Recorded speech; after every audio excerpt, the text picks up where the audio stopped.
시편 49편 13절에서부터 20절의 말씀을 저희가 읽었는데요. 13절에서부터 20절만 우리가 살피는 게 아니라 1절부터 20절의 말씀입니다. 이 시편을 크게 두 단락으로 나누는데 1절에서부터 12절, 13절에서부터 20절이에요. 1절에서부터 12절 단락과 13절에서부터 20절 단락, 서로 다른 내용을 이야기하는 것이 아니라 반복해서 강조하여서 우리에게 이야기를 합니다. 특히 12절과 20절이 반복구, 마치 노래를 부르면 후렴구처럼 똑같은 내용을 우리에게 전하고 있는데 12절의 말씀이 이래요. 한번 들어보세요. 사람은 존귀하나 장구하지 못함이며 멸망하는 짐승 같도다. 사람은 존귀하나 장구하지 못함이며 멸망하는 짐승 같도다. 여러분 어떻게 긍정적으로 들리시나요? 부정적으로 들리시나요? 똑같은 후렴구가 20절에도 있습니다. 우리 20절의 말씀 같이 읽어볼까요? 20절의 말씀 같이 있습니다. 시작. 존귀하나 깨닫지 못하는 사람은 멸망하는 짐승 같도다. 여러분 어떠세요? 긍정적으로 들리세요? 부정적으로 들리세요? 부정적으로 들립니까? 잘 이해하셨습니다. 분명히 하나님은 우리를 지으실 때 어떻게 지으셨어요? 존귀하게, 존엄이 있고 소중하게 귀한 가치로 우리를 지으셨지만 그 형태가 뭐라고 비춰집니까? 그냥 마치 짐승과도 같다라는 거예요. 죽음을 맞이하는 짐승과도 같구나라고 하며 한탄해하는 마음을 보여주고 있습니다. 오늘 본문 13절에서는 이렇게 표현합니다. 13절의 말씀 제가 읽어드릴게요. 이것이 바로 어리석은 자들의 길이며 그들의 말을 기뻐하는 자들의 종말이로다. 그만큼 하나님 앞에 지음 받을 때에는 존귀하게 위엄 있게 하나님의 영광을 드러내는 이 존재로 지음을 받았지만 하나님이 보시기에 심히 좋았더라. 얼마나 강조해서 이야기합니까? 심히 좋았더라라고 지음을 받았지만 시간의 흐름 속에 오늘 우리에게 비춰지는 이 세상의 현대인들의 모습은 어떻게 비춰집니까? 짐승과도 같다는 거예요. 그 중간의 표현이 어리석구나라는 표현이 기록되어져 있습니다. 이런 자들을 향해서 또 한 번 하나님이 이 저자를 통해서 우리에게 말씀을 하십니다. 말씀하실 때 하나님의 마음을 담아서 1절, 2절을 이렇게 이야기를 하세요. 우리 1절, 2절 읽지는 않았지만요. 이렇게 기록되어져 있습니다. 우리 한번 같이 읽어볼까요? 함께 했습니다. 시작. 뭇 백성들아 이를 들으라. 세상의 거민들아 모두 귀를 기울이라. 귀천 빈부를 막론하고 다 들을지어다. 회색으로 옅게 들을지어다 라고 표현한 이유는 원어에는 히브리어에는 동사가 두 번밖에 기록되어 있지 않아요.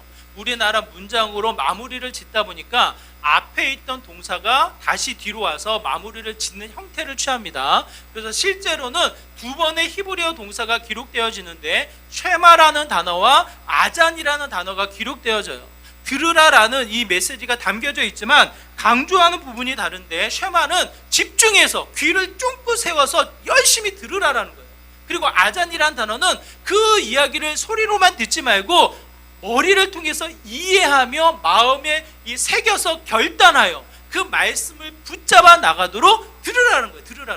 들으라는 단어는 똑같지만 그만큼 귀를 기울여 마음을 열어서 충분히 이해하며 아멘으로 화답하며 그 말씀을 붙잡아 나가도록 권하여서 이야기를 합니다. 여러분 앞부분에 살펴보았던 존귀하게 지음을 받았지만 어리석은 짐승과도 같이 죽음을 맞이하는 형태의 이 사람들을 향해서 1절, 2절에 이 대상을 가리켜서 이야기하기를 모든 백성이라고 이야기를 합니다. 이 높은 자나 낮은 자나 많이 가진 자나 적게 가진 자나 구분 없이 모든 자가 뭐라고 이야기합니까? 쉐마와 아잔으로 들을지어다. 귀를 기울여 들을지어다. 아멘으로 화답하며 충분히 그 말씀을 붙잡을지어다 라고 이야기하며 적극적으로 권하고 있다는 거예요. 오늘 동사는 명령어입니다. 해도 그만 안 해도 그만이 아니라 반드시 들어 그것을 이해하고 나가라는 거예요. 왜 이토록 강조해서 이야기를 합니까 여러분? 뒤에 이어지는 메시지가 중요해서 그러기도 하지만 또 한편 어떻게 됩니까? 정말 안 듣는 거예요. 네? 귀를 파서 매를 들고 때로는 당근을 먹이면서 그토록 이야기를 하지만 우리의 근성이 잘 듣습니까? 안 듣습니까? 지금 이 순간도 얼마나 집중하기 어렵습니까? 집에 있는 일, 어제 있었던 일, 피곤한 것, 갑자기 뜬금없는 것들이 막 생각이 나면서 나의 귀가 닫혀지게 만든다고요. 세상의 것들이 화려하게 우리에게 관심을 끄면서 하나님의 말씀이 지루하게, 하나님의 말씀이 마치 재미없는 것처럼, 하나님의 말씀 듣지 않고 가만히 앉아도 되는 것처럼 착각을 일으키며 나의 귀를 닫게 만든다는 거예요. 오히려 세상의 이야기는 어떻습니까, 여러분? 제가 여러분에게 아침에 찬양을 보내면 어떠한 찬양을 보낼까 이렇게 유튜브를 살짝 보거든요. 말씀을 듣다가 생각나는 찬양도 있고, 주의를 보내면서 또 함께 불렀던 찬양도 생각이 나고, 또 우리 간사님이 보내주는 찬양을 접하면 이것도 같이 나눠야겠다. 그래서 유튜브를 열어서 제가 듣거든요. 근데 여러분 한번 생각해 보세요. 제가 분명히 찬양을 듣기 위해서 유튜브를 열었는데 찬양만 듣고 나올까요, 여러분? 어떨 것 같아요? 최동배가 어떻게 할 것 같아요? 여러분, 세상이 그렇게 가만히 내버려 두지 않습니다. 희한하게도 제가 관심 있는 것들이 쪽쪽쪽 나와요. 거기에서 이 문구 하나가 내 귀에 내 눈을 끌면서 나도 모르게 클릭을 하고 있단 말이에요. 그러면서 10분이고 15분이고 20분이고 1시간이고 내 자신도 모르게 이 유튜브의 영상을 통해서 드러나가는 형태가 있습니까, 없습니까? 저만 그런가요, 여러분? 저만 그래요? 그렇지 않아요. 그만큼 세상의 이야기가, 세상의 정보가, 세상의 화려함이 나의 관심을 끌고 나의 귓가에 속삭인다라는 거예요. 세상의 것은 집중하지 않아도, 세상의 것은 찾아 나서지 않아도 세상의 것이 어느 틈에 우리에게 밀려 들어와서 들리게 만든다라는 거예요. 그만큼 우리의 죄된 근성이 얼마나 하나님을 등지고 세상을 향하고 있는지, 하나님의 말씀에 귀를 기울이고 집중하는 것이 아니라 얼마나 세상의 이야기를 재밌어하며 세상의 것을 찾고 있는지를 우리가 깨닫게 되어지는 거예요. 이 근성을 하나님이 아시고 쉐마와 아잔을 통해서 또 한 번 강조하여 명령하여 이야기를 합니다. 들으라고. 듣지 않으면 뭐예요? 이 짐승과도 같은 이 멸망, 짐승과도 같은 죽음을 맞이하며 결국은 어리석은 자의 모습으로 끝나게 될 거라고 강조해서 이야기를 합니다. 그러면서 우리에게 어떠한 모습을 보여주고 있냐면 6절의 모습이에요. 우리 6절의 말씀 우리가 읽진 않았는데 우리 같이 한번 읽도록 하겠습니다. 6절입니다. 같이 읽습니다. 시작. 자기의 재물을 의지하고 부유함을 자랑하는 자. 여러분, 말씀이 자연스럽게 이어지지 않습니까? 존귀하게 짐을 받았지만 결국 짐승과도 같은 죽음을 맞이하며 13절 어리석은 자로 불려지는 형태가 오늘 본문 6절에서 누구를 가리켜 이야기합니까? 재물을 의지하며 더 나아가 그 자체를 자랑하는 자들을 가리켜 이야기를 해요. 저는 가진 게 없기 때문에, 저는 자랑할 것이 많지 않기 때문에 저는 해당되지 않아요. 여러분, 그렇습니까, 여러분? 그렇지 않습니다. 어린 아이에서부터 모든 이들이 많이 가진 자나 적게 가진 자가 똑같이 물질, 소유, 재물, 돈, 이것에 자유롭지 않다는 거예요. 여러분, 우리 아이들의 꿈이 어디에 매여 있습니까? 우리 아이들의 꿈이, 순수한 아이들의 꿈이 가치와 어떠한 철학과 이 어떠한 이 영향력에 이 꿈틀거리며 이 꿈을 켜가야 되는데 그 아이들이 어디에 매여 있어요? 어디요? 여러분 다 아시잖아요. 이렇든 저렇든 나의 연봉에 관심이 있단 말이에요. 내가 받을 연봉, 어떻게 하면 내가 더 많은 것을 받으며 소유하면 누릴 것인가에 우리 아이들의 꿈이 제한되어져 있습니다. 그뿐만이 아니라 여러분, 이 세상의 가치, 경제적, 사회적 여러 가지 가치가 어디에 매여 있습니까? 도덕적인 윤리가 우리가 생각했을 때는 선이라는 가치가 세워져야 하는데 지금 이 시대의 현대인들의 모습에서는 선이라는 가치가 어디에 매여져 있습니까? 성공이라는 단어에 매여져 있어요. 성공하면 그 어떠한 것도 이 도덕이나 이 선에 대한 개념도 덮어버리는 게 이 오늘 시대의 모습인 거예요. 예전에는 그래도 도덕과 윤리의 눈치를 봤습니다. 나름대로는 도덕과 윤리적으로 드러나야지만 성공한 사람이 이래도 내가 성공했지, 이게 균형을 이루었을 때 그래도 존경을 받았거든요. 지금 시대는 어때요, 여러분? 성공이라는 개념이 모든 것을 덮어버려요. 성공이라는 개념 속에 물질, 나름대로 내가 누려지는 내 가치로 드러나는 연봉의 가치가 더욱더 자신의 존재를 드러내면서 모든 것을 덮어버리는 시대로 돼버린 거예요. 거기에 자연스럽게 우리가 품는, 우리에게 영향을 주는 게 물질과 소유예요. 물질. 결국 무엇을 자랑합니까, 여러분? 우리 아이들이, 우리의 모습들이 자연스럽게 자랑하는 게 뭐예요? 물질에서 벗어나지 못한다는 거예요. 제가 말씀을 준비하다가 그렇게 크게 공감은 되지 않는데 그래도 이 오늘날의 한 장면을 보여주는 게 아닌가 싶어서 제가 말씀드리는데, 미국인들, 백인들이 자랑할 때 무엇을 어떻게 자랑을 합니까? 백인, 저는 몰라요. 저는 충분히 공감되진 않아요. 근데 거기에서는 그렇게 이야기를 하더라고요. 백인들이 자신들을 자랑할 때 자녀들을 사립학교로 보낸다라는 거예요. 공교육이 있고 공교육이 나쁘지 않은데도 불구하고 어린 나이에서부터 정규 과정의 모든 과정들을 좋은 학교, 비싼 학교, 사립학교로 보내는 거예요. 그러면서 자연스럽게 자신의 소유, 자신의 능력을 자랑하는 형태를 취한다. 꼭 인종의 차별이 있지 않은데 굳이 비교해서 이야기하기를, 흑인들이 자신들의 소유, 자신들을 자랑할 때 무엇을 두고 자랑합니까? 몰라요. 충분히 공감되지 않아요. 그럼에도 불구하고 그들이 표현하기를 집과 자동차로 이 자랑을 한대요. 그러면서 아시아인들이 무엇을 통해서 자랑을 합니까? 이렇게 이야기할 때 무엇을 통해서 자랑을 합니까, 여러분? 뭘로 통해서? 한번 생각해 보세요. 거기에선 그래요. 제가 충분히 공감되지 않지만 거기에서 뭐라고 이야기하냐면 명품 백으로 자랑을 한다는 거예요.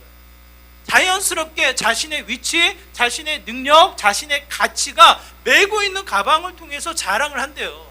제가 정말 이해가 되지 않습니다. 그것이 뭐 그렇게 자랑일까 이해가 되지 않는데, 그 이야기가 있는 것은 뭐예요? 한 부분, 세상의 부분을 보여주고 있다는 거예요. 여러분, 무엇을 자랑합니까? 여러분이 가지고 있는 이 여러 가지 것들 중에 확신을 가지고 이것만 있으면 돼, 이것만 있으면 모든 것을 내가 찾아 나설 수 있어 라고 하는 의지, 확신을 갖고 있는 요소가 무엇이 있습니까? 6절에서는 그것이 재물이라는 거예요. 그것이 곧 물질이라는 거예요. 우리가 생각했을 때는 아닌 것 같은데 어느덧 이 구약의 배경이 가지고 있는 사람들조차도 물질에서 자유롭지 않고, 더 나아가 시대의 흐름 속에 나타나는 오늘날에 있어서도 돈이라는 개념, 물질이라는 개념이 사라지지 않는다는 거예요. 학교에서 우리 대학교를 진학할 때 인기 있는 학과가 어디의 학과예요, 여러분? 그 기준이 뭡니까? 교수님, 나름대로 지식적인 이 깊이, 만족도, 성취도, 이 모든 것을 따졌을 때에 그래도 인기 있는 학과가 뭡니까? 나중에 취업이나 이 취업이 많은 연봉을 누릴 수 있는 그 과가 이 인기 있는 학과가 돼버린 거예요. 인문학적으로는 완전히 바닥을 치면서 사라져가는 형태가 오늘날의 모습을 반면 보여주고 있는 것이 아닌가 싶어요. 이게 무슨 뜻이에요? 물질이 이렇든 저렇든 영향을 주고 있다는 거예요. 우리가 입으로 인정하고 나는 물질을 의지하고 내가 물질을 자랑합니다, 이렇게 말은 하지 않아도 그럼에도 불구하고 나에게 영향을 주며 그것이 곧 기준과 가치가 되어서 판단하고 평가하는 나 역시도 그걸 통해서 자존감을 높이며 때로는 위축되어지는 상황에 놓인다라는 거예요. 저도 그 마찬가지입니다. 있는 것과 없는 것에 따져서 위축되어지는 형태가 나타나는 것을 느껴요. 그럼에도 불구하고 오늘 본문에서는 그게 어리석다라는 거예요. 그것은 곧 짐승과도 같이 죽음을 맞이하는 형태에 불과하다라는 거예요. 불과하다. 그러므로 우리가 다시 한번 생각해야 할 것은, 여러분 반드시 우리가 기억하고 붙잡아야 할 것은 물질보다 더 큰 가치가 있습니까, 없습니까? 우리가 생각하는 돈보다 더 소중하고 우리가 반드시 지켜야 될 가치가 있습니까, 없습니까? 있다라는 거예요.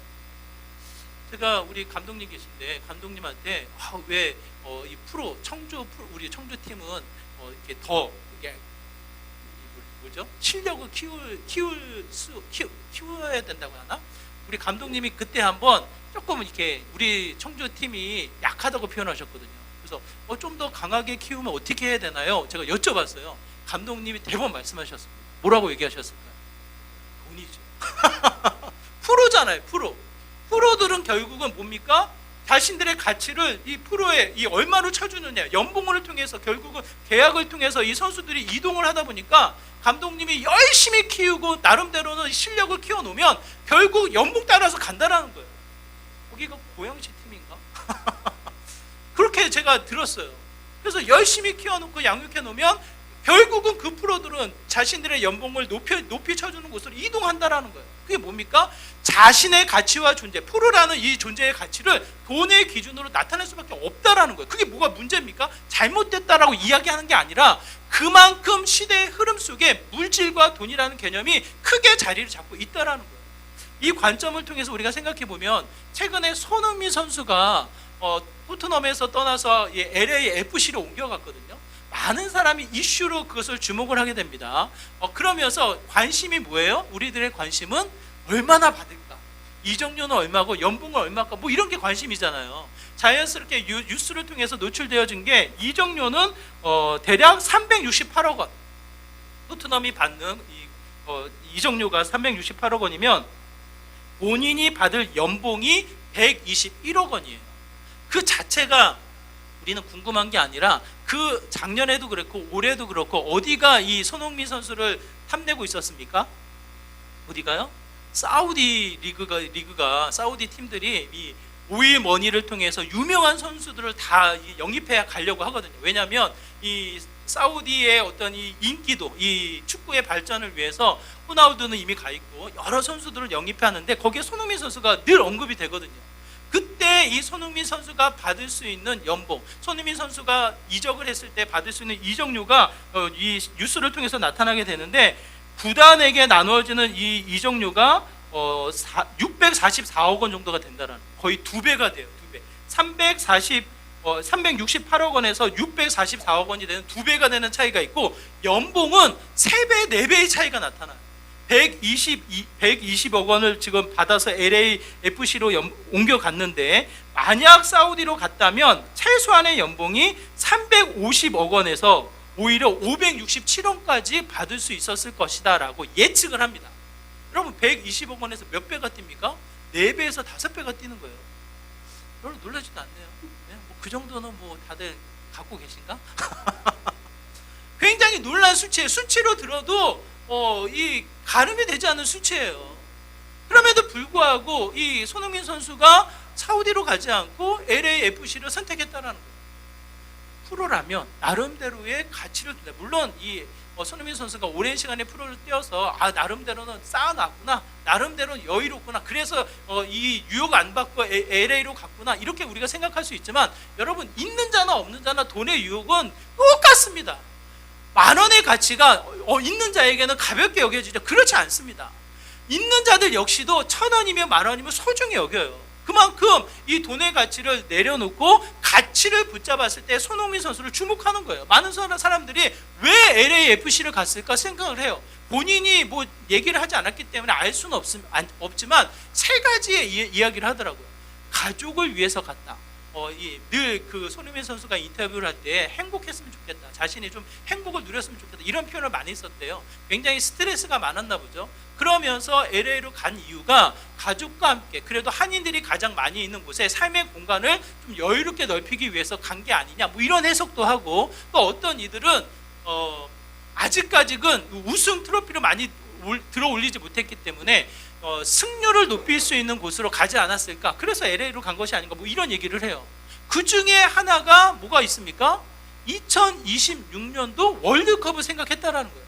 미국과 멕시코가 연합을 해서 2026년 내년입니다. 월드컵이 열리는데 마지막 국가대표로 그 월드컵을 참여하기 위해서 먼저 미국을 갔다라는 거예요. 그 지역과 그 날씨를 먼저 적응하고 나름대로는 국가대표로 뛰고 싶어서, 더 나아가 좋은 성과를 내고 싶어서 그 2026년 월드컵을 준비하기 위해서 간 것이 아니냐, 이런 이야기를 하는 거예요.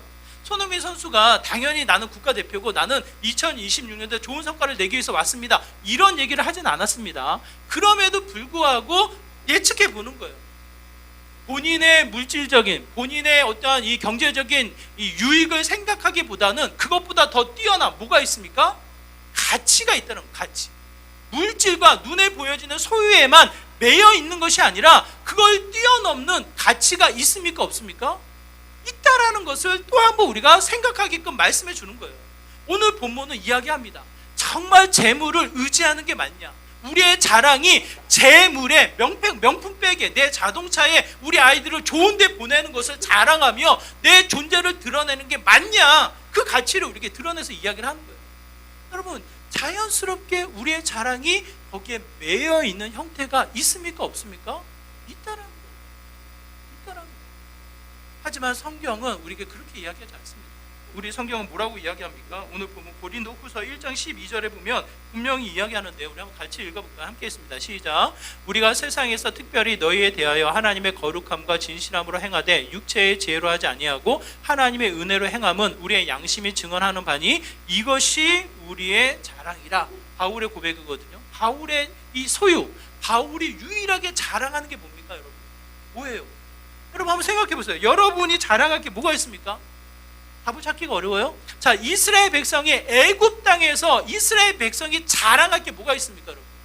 뭐가 있어요? 제가 1부 때 여쭤봤더니 1부 때 한 분이 믿음이요 이렇게 이야기하더라고요. 아, 믿음 좋은 단어니까 좋게 생각하죠. 여러분, 애굽 땅에서 이스라엘 백성이 믿음이 있었습니까, 없었습니까? 그럼 없었어요. 오죽하면 하나님에게 원망하고 모세와 이 아론을 핍박하며 왜 우리를 이곳에 죽게 만들기 위해서 이곳에 보냈냐고, 그 원망했던 자가 이스라엘 백성이에요. 애굽 땅에서 그들의 살아남을 수 있었던 것은 무엇입니까? 철저하게 동서남북 하나님의 은혜예요. 하나님이 입히시고 먹이시며 아무것도 없는, 내 스스로 뭔가를 찾아낼 수 없는 그 현장에 하나님의 은혜로 먹이시고 입히셔서 그들을 가나안 땅으로 이끌어 나가신다라는 거예요. 그러므로 그 이스라엘 백성이 그 역사를 경험했을 때에 무엇을 이야기할 수밖에 없습니까? 무엇을 이야기해요? 나의 믿음, 나의 지혜, 그래도 내가 수고했더니 이런 거를 내가 가졌더라, 이런 경험이 생겼더라, 나의 존재를 드러냅니까? 철저하게 지금 이 순간까지 우리가 살아남아서 고백하며 우리의 입술로 자랑할 수 있는 것은 하나님의 은혜인 거예요. 하나님의 은혜밖에 없다라는 것을 절실히 깨닫게 하십니다. 그러므로 또 한 번, 여러분, 성경 우리에게 뭐라고 이야기하냐면, 자랑할 것, 우리의 유일한 소유는 하나님밖에 없다라는 것을 이야기합니다. 그 어떠한 것이 하나님과 비교가 될 수 있겠냐고요. 그러므로 성경이 우리에게 권하여 이야기하기를 이렇게 이야기합니다. 우리 16절의 말씀인데요, 우리 16절의 말씀 같이 한번 읽어볼까요? 함께 했습니다. 시작. 사람이 치부하여 그의 집이 영광이 더할 때에 너는 두려워하지 말지어다. 이 말이 어려운데요, 이게 무슨 뜻이냐면, 옆집이 잘 될 때, 세상의 일들이 성공적으로 비춰지고 화려하게 드러날 때 두려워하지 마라, 낙심하지 말라는 거예요. 여러분, 그런 마음이 있습니까, 없습니까? 세상을 이 물질을 의지하며 세상의 것을 대해서 내가 자랑하지 않는다 할지라도, 세상의 사람들이 잘 되면, 내 이웃이 땅을 사고 이웃이 형통하면, 내 이웃이 명품백을 들고 다니면 마음이 위축되어진다는 거예요. 낙심된다는 거예요. 그러면서 오늘 본문은 그럴 필요가 없다. 왜 그렇습니까? 16절 우리가 읽었는데요, 17절부터 이렇게 기록되어 있어요. 제가 한번 읽어드릴게요. 가만히 그 상황을 그려보세요. 그가 죽음에 가져가는 것이 없고 그의 영광이 그를 따라 내려가지 못함이로다.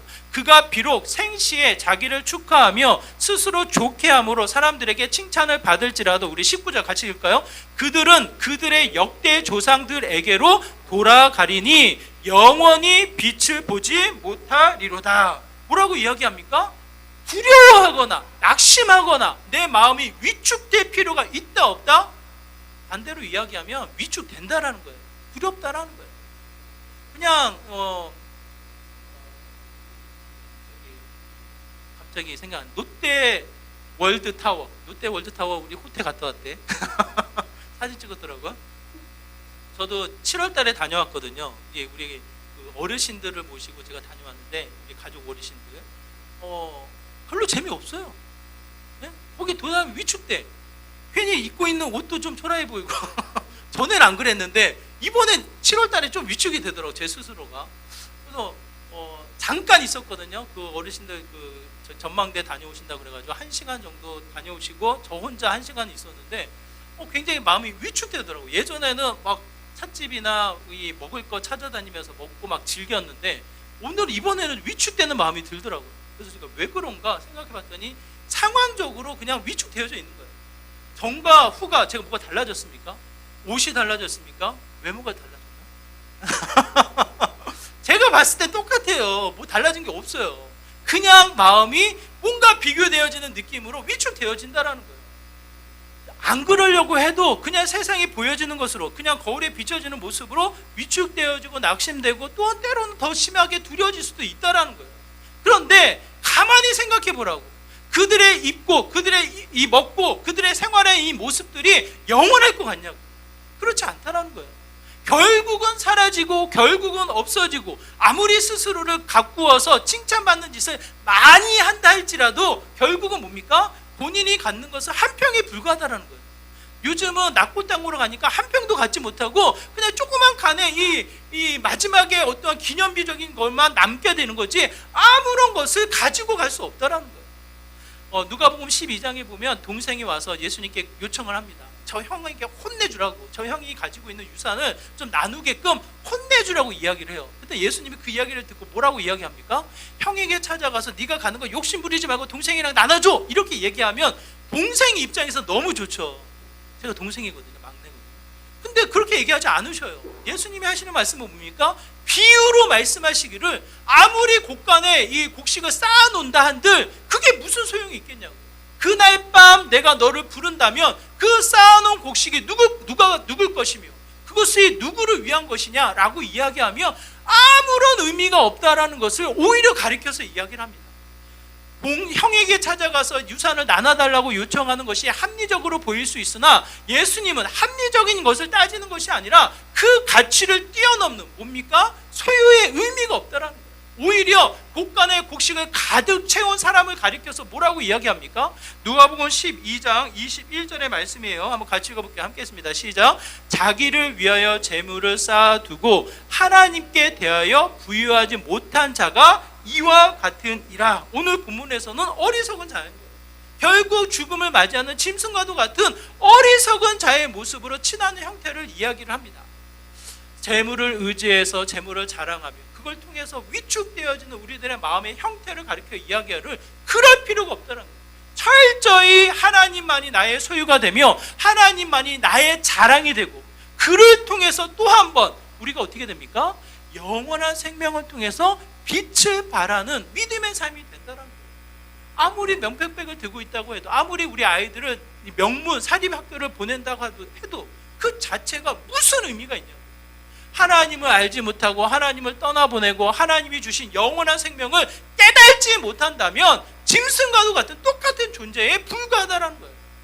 그만큼 하나님이 우리를 존귀히 여기시는 것은, 우리를 존귀하게 만드신 가치는 하나님을 알고 그와 함께 1대1 관계를 맺는 특별한 하나님의 형상을 통해서 지음받은 존재인 것을 우리에게 가르쳐 주신다는 거예요.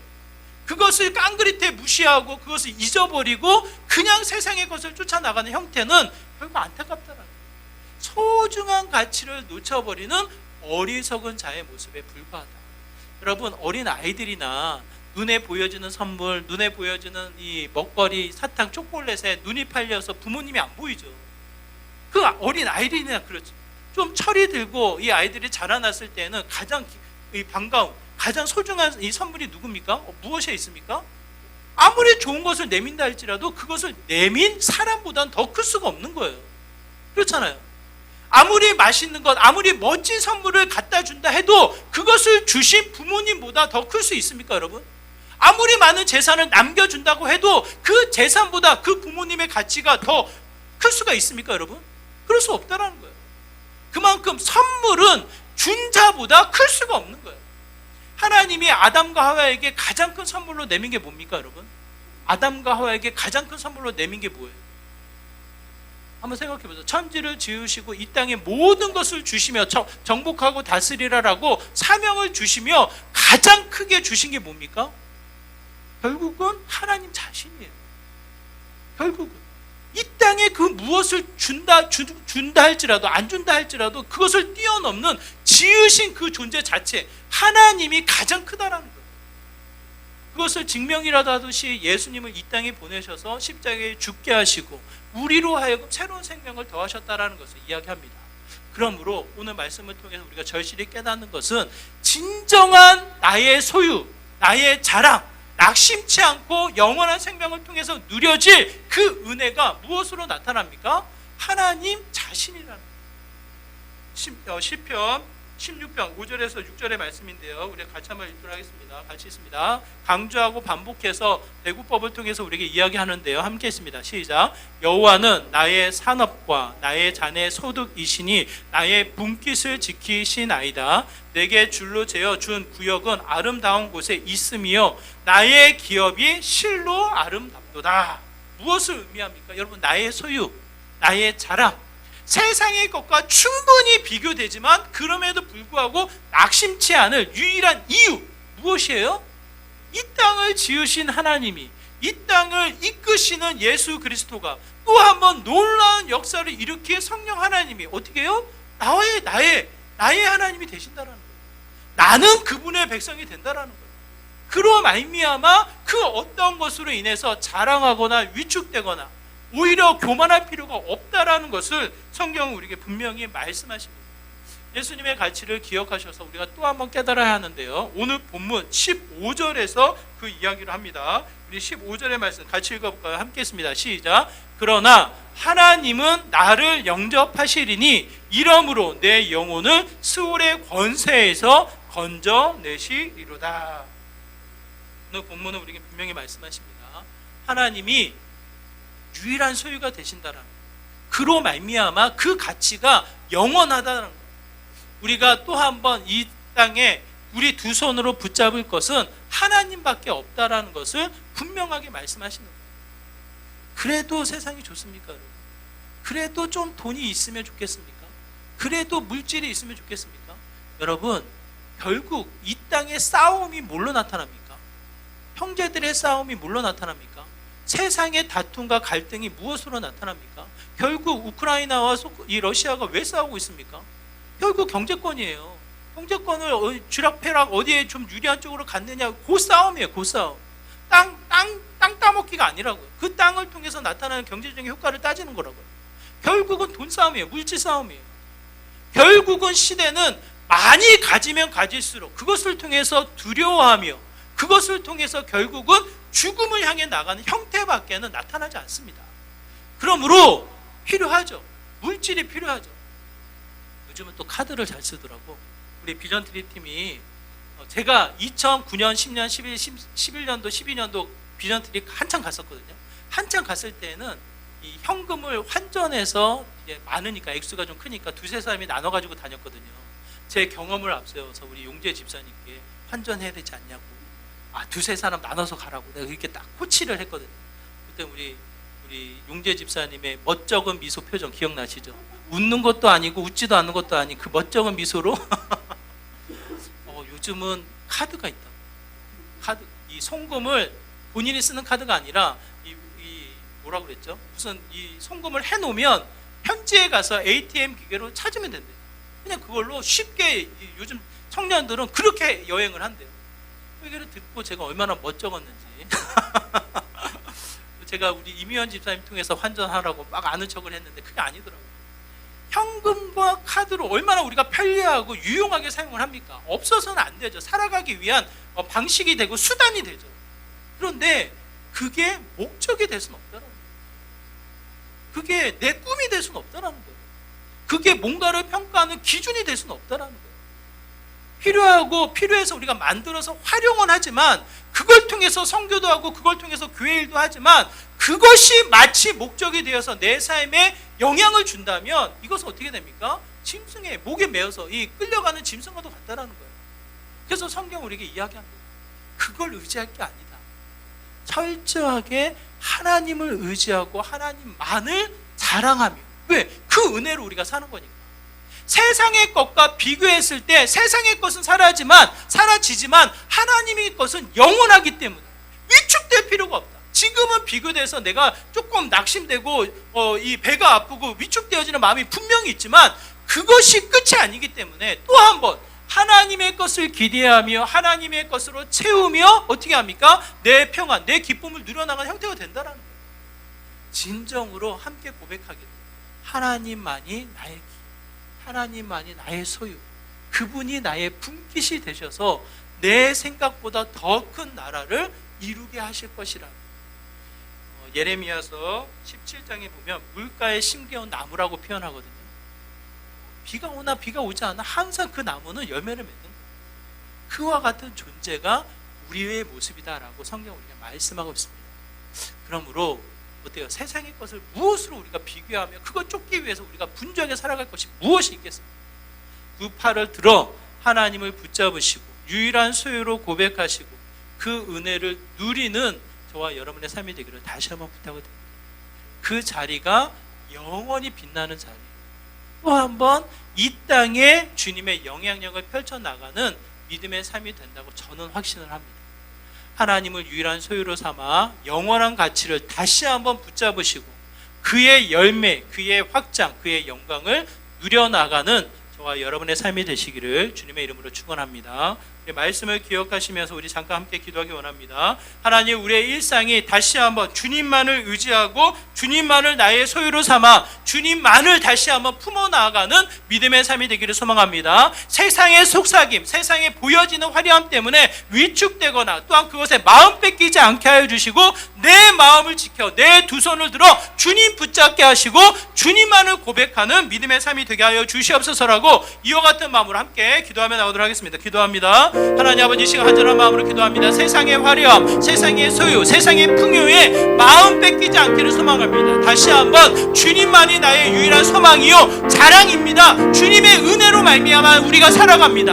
하나님만이 풍요요 또한 기업이며 이 나라가 세워지는 영원한 가치임을 깨닫게 되어집니다. 세상의 것에 우리가 착각하지 않게 하여 주시고 하나님 나라의 풍요, 하나님 나라의 풍성함을 또 한 번 붙잡고 빛을 발하는 믿음의 귀한 삶 되게 하여 주시옵소서. 우리의 일상이, 우리의 가정이, 우리의 삶이 주님의 영광으로 드러나는 믿음의 귀한 자리가 되길 소망합니다. 하나님 일하여 주시고 주님 붙잡아 나아가는 믿음의 귀한 삶 되게 하여 주시옵소서. 주님.